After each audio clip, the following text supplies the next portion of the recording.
as far as the Lodha panel committee is concerned? See, we have implemented and we have accepted all the recommendations given by Justice Lodha previously without any delays.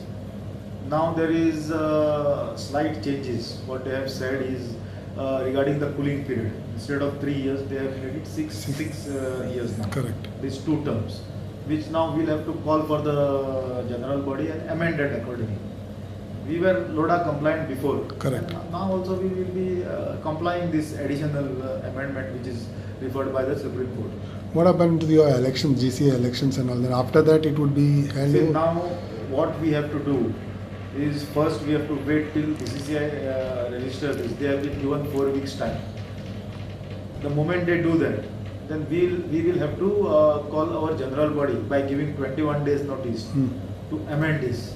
Once this is amended, then we need to hold the elections.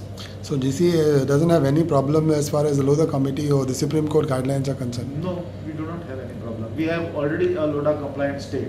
But now since this is, there was a change in the order which was passed earlier, and instead of that I must say that there is a change in the one of the condition which was laid by Justice Lodha about the cooling period. So that has to be amended by us again. Cooling period for 6 years. So that we need to do first before taking the election.